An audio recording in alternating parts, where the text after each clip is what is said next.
salah dan ditolak oleh Al-Quran sendiri. Pengertian bid'ah menurut ahli sunnah wal jamaah tidak terbatas kepada seperti orang Wahabi menta'rifi pengertian bid'ah.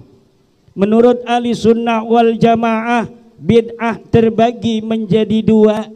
Ada bid'atun mahmudatun, ada bid'atun madhmumatun. Ada bid'ah yang baik, ada juga bid'ah yang tidak baik. Maulid adalah bid'ah. Mahiyal bid'ah?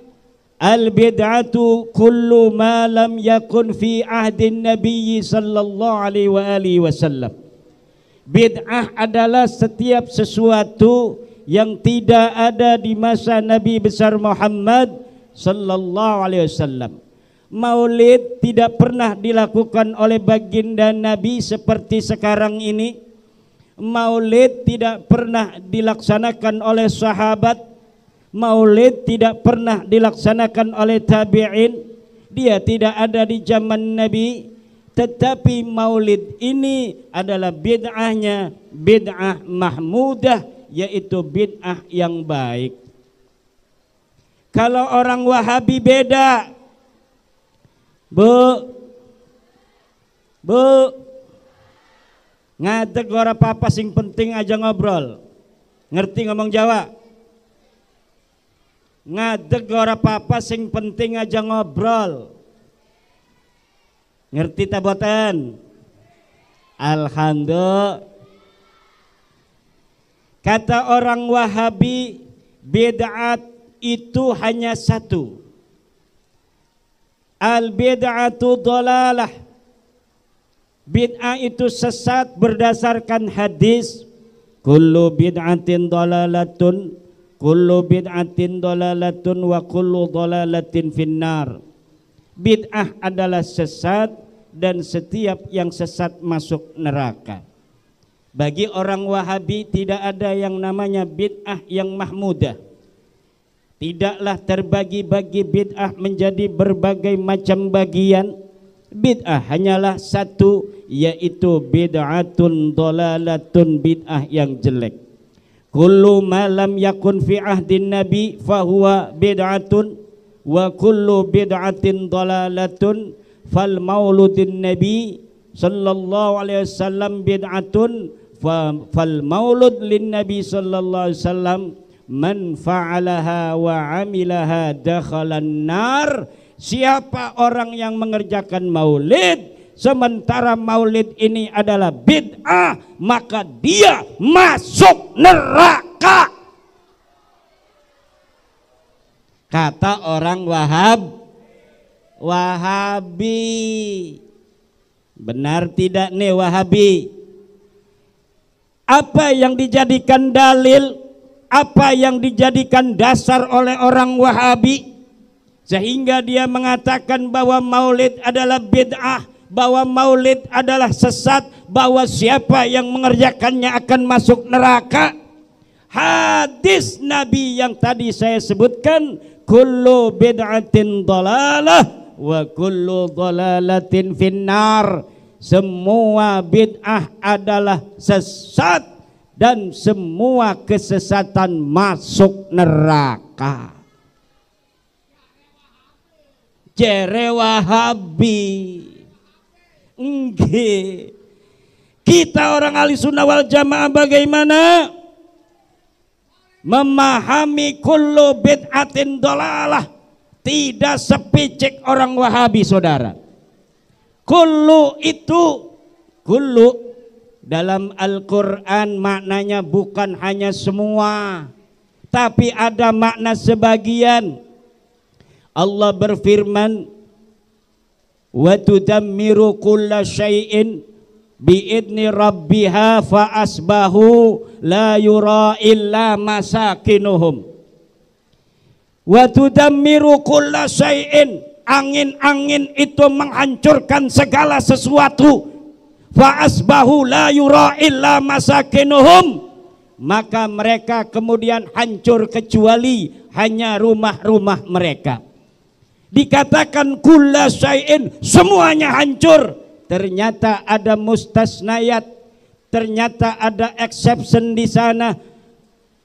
Illa masakinuhum, kecuali rumah-rumahnya tidak hancur. Berarti kulla syai'in itu kullanya bukan bermakna semua, tapi bermakna sebagian.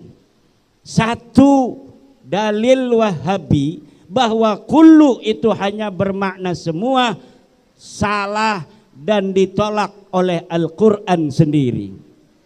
Yang kedua, lafadz kullu apabila diidofatkan seperti kullu bid'atin, itu biasanya membuang sifat. Kullu bid'atin dolalah, takdirnya adalah kullu bid'atin madmumatin dolalatun. Setiap bid'ah yang jelek adalah sesat.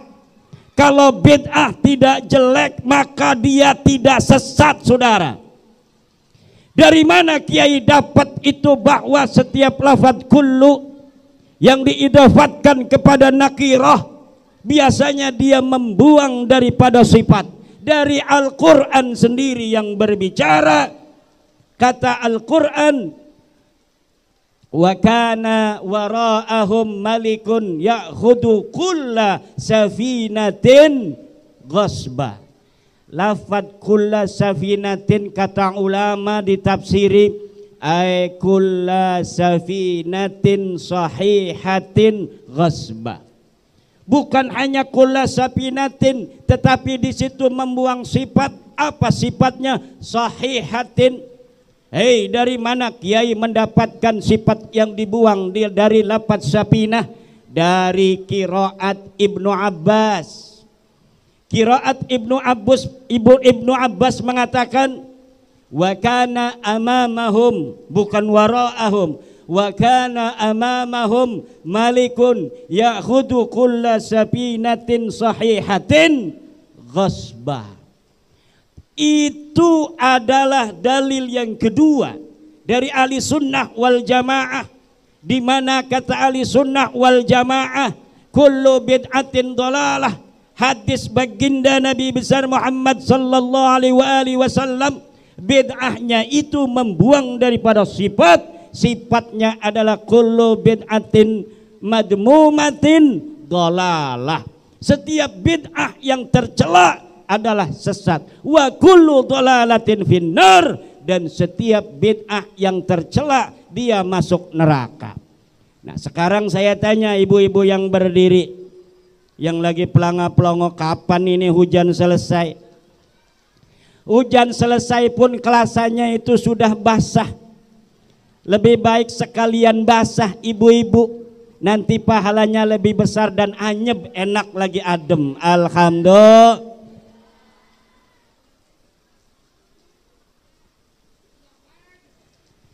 Ini orang-orang Wahabi dulu ketika kita belum mempunyai YouTube, orang-orang NU belum menghalalkan YouTube, dulu mengharamkan YouTube. Kenapa? Karena di YouTube itu ada kadang-kadang foto-foto yang tidak baik, betul tidak?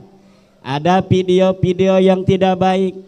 Ternyata medan-medan dakwah di YouTube dilaksanakan oleh orang Wahabi mulai 2010. Akhirnya anak-anak muda kita termakan oleh doktrin-doktrin Wahabi.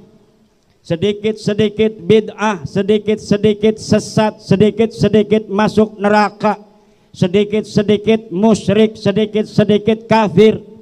Tapi alhamdulillah 2015 pengurus besar Nahdlatul Ulama, ketuanya Kiai Haji Said Agil Siraj, kemudian menghimbau kepada seluruh para santri-santri yang alim untuk melawan dakwah Wahabi di internet, untuk melawan dakwah Wahabi di YouTube. Karena ternyata para pejabat sudah pegang YouTube, pegawai Telkom sudah pegang YouTube, polisi sudah pegang YouTube, tentara sudah pegang YouTube. Karena yang ada hanya dakwah Wahabi, akhirnya pejabat nontonnya agama versi Wahabi. Karena pegawai Telkom itu nonton YouTube yang ada hanya Syafiq Basalamah, Khalid Basalamah, akhirnya yang ditonton ajaran Wahabi.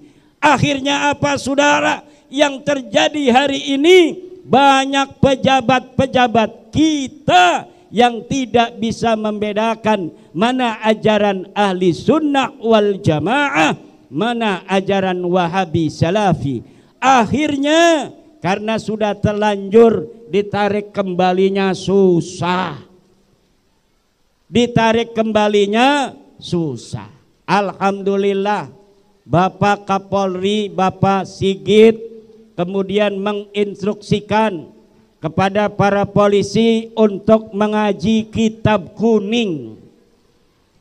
Kepala polisi menghimbau, menganjurkan kepada seluruh para polisi dari semua jajaran, mulai dari Mabes Polri, Polda, Polres, Polsek, semuanya ngajinya jangan ngaji Wahabi Salafi, tapi ngajinya kitabku. Alhamdulillah. Saya Ibu ngaji kitab kuning ini di pesantren Pontang, di pesantren Sampang Pontang Tirtayasa Serang. Kenapa Kiai Ade Arsudin ini mengundang saya? Karena keluarganya satu alumni, mertuanya adalah alumni Pondok Pesantren Ashabul Maimanah Sampang. Saya lulusan Pondok Pesantren Ashabul Maimanah Sampang. Juga pengurus NU di Jakarta Utara ini Kiai Haji Makmun juga adalah lulusan Pondok Pesantren Ashabul Maimanah. Dan banyak di Muara Angke ini adalah murid daripada Syekhuna Al-Maghfurlah Al-Alim Al-Alamah Al-Wali Syekh Muhammad Sanwani bin Abdul Aziz. Alhamdulillah. Makanya kembali ibu-ibu dan bapak-bapak, orang-orang Wahabi tidak lagi bisa leluasa. Kenapa?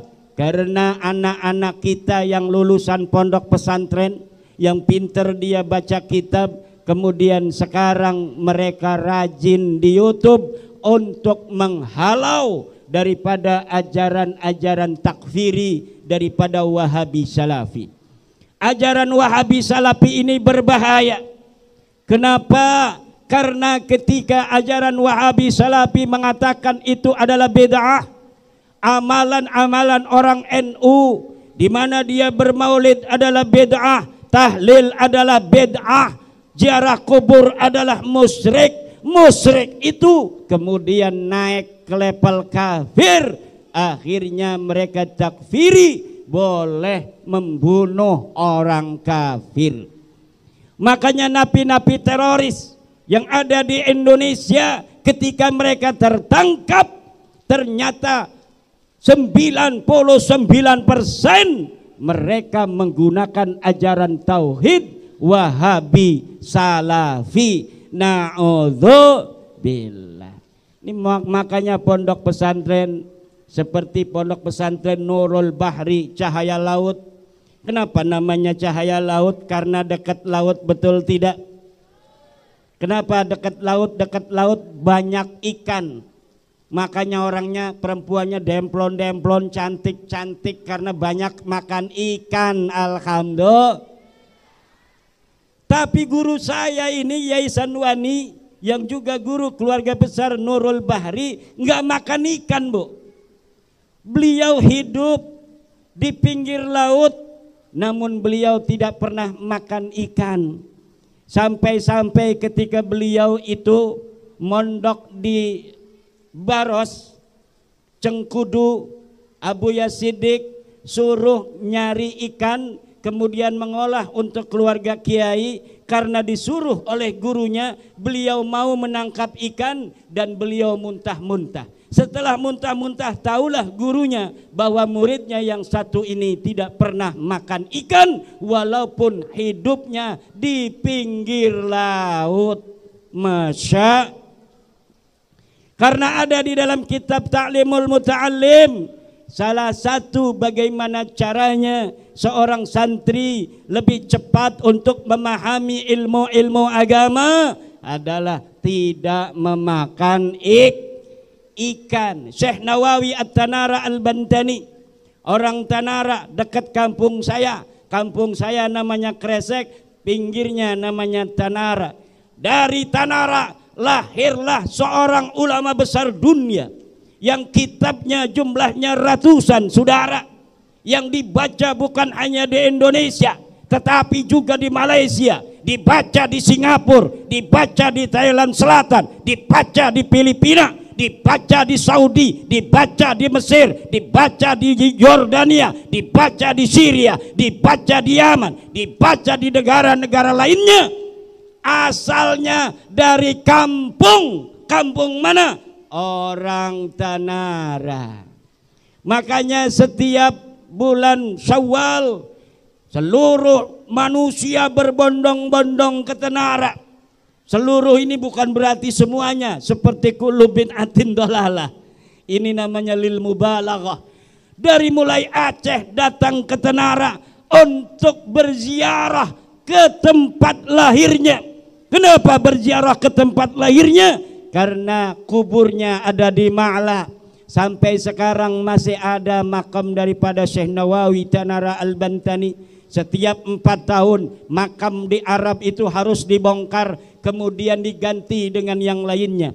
Tetapi Syekh Nawawi ketika wafat 4 tahun dibongkar masih utuh, 4 tahun lagi dibongkar masih utuh, sampai sekarang makam Syekh Nawawi tidak bergeser dari tempatnya. Kenapa? Karena jasadnya masih utuh. Ternyata saudara, ibu dan bapak orang Indonesia yang wafat di Mekkah, bukan hanya Syekh Nawawi Tanara yang jasadnya sampai hari ini masih utuh. Syekh Maimun Jubair, ulama dari Jawa Tengah yang wafat beberapa tahun yang lalu, dibongkar makamnya untuk diisi oleh jasad lainnya. Ternyata pun jasadnya masih utuh. Alhamdulillah. Hada yadullu ala annahu min ahli syahadah.